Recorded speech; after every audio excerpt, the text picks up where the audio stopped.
Pendant 2 jours, les femmes de Katogo ont été outillées sur plusieurs thématiques majeures liées à leur autonomisation socio-économique, les dangers des engrais chimiques de synthèse sur leur santé et l'utilisation des engrais bio, clap de fin et bilan satisfaisant. Vous nous avez montré des engrais traditionnels que nous connaissons ici. Il y a des produits chez nous ici qu'on produit ça pour faire des engrais. Mais grâce à vous, vous nous avez montré l'information. Merci, INADEF Formation. Accompagner une femme, c'est accompagner toute la communauté tout entière. Donc nous sommes vraiment prêts, disposés à apporter notre contribution à ce changement de mentalité. Pour saluer le mérite des femmes, de nombreux présents offerts aux femmes par INADES Formation. Nous avons saisi l'opportunité de la célébration des Journées mondiales de l'alimentation et de la Journée internationale de la femme rurale pour venir ici à Katogo sensibiliser les braves femmes de cette localité qui sont engagées dans la production vivrière, qui assurent au quotidien l'alimentation de la population, sur les dangers des pesticides chimiques de synthèse, mais également les former sur une alternative qui permet de produire sans détruire et qui permet d'avoir accès à une alimentation saine. La Journée internationale de la femme rurale de INADES Formation est à sa 4e édition.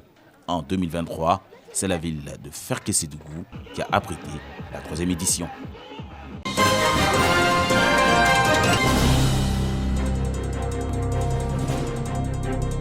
Encourager les initiatives dans le domaine de l'entrepreneuriat et édifier les membres de l'Ordre des ingénieurs industriels de Côte d'Ivoire sur des thématiques d'intérêt, notamment la transformation du cacao en Côte d'Ivoire. Tout le sens de la 4e édition de l'Afterwork du Club des entrepreneurs. Cette rencontre se situe dans le cadre des activités de la commission investissement de l'OIC. En fait, qui est une commission qui a pour objectif de pouvoir stimuler nos membres à être des entrepreneurs. La Côte d'Ivoire est le premier producteur de cacao au monde, c'est une fierté, mais surtout le premier broyeur de cacao au monde. Il faut être fier de ce qui a été accompli, mais il y a des problématiques qui doivent être réglées pour nous permettre de rester à notre première place.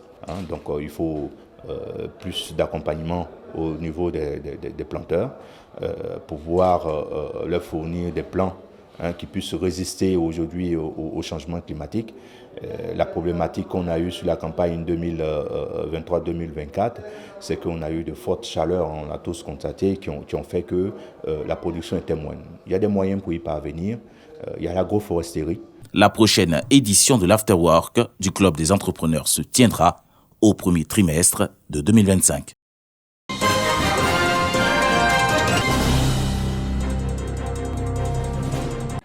Cette conférence publique a été perçue comme une véritable bénédiction pour les populations de Méagui. Ces échanges ont porté sur les enseignements spirituels et les messages de sensibilisation. Il nous a parlé des valeurs de l'islam, de ce que recommande l'islam, à savoir la préservation de l'âme, l'entraide entre musulmans, cultiver des valeurs de paix, de quiétude avec les musulmans et les non-musulmans. Il a démontré aussi que l'islam n'est pas une religion de violence, c'est plutôt une religion qui apporte la paix et c'est une religion qui respecte les droits des femmes, qui honore la femme. Et il a recommandé à la jeunesse musulmane d'entreprendre, chose qui nous fait vraiment droit au cœur, d'entreprendre, de ne pas être une jeunesse fainéante, de ne pas s'adonner à la drogue ou à l'alcool, d'être une jeunesse qui se bat pour pouvoir relever les défis de notre génération. Nous partons d'ici très très satisfaits. Pour la population de Méagui, c'est un moment de renouveau. Les enseignements sur l'islam sont des étapes clés de la tournée du guide Abdoulaye Koïta qui a rassemblé les populations autour d'un discours de paix et de cohésion.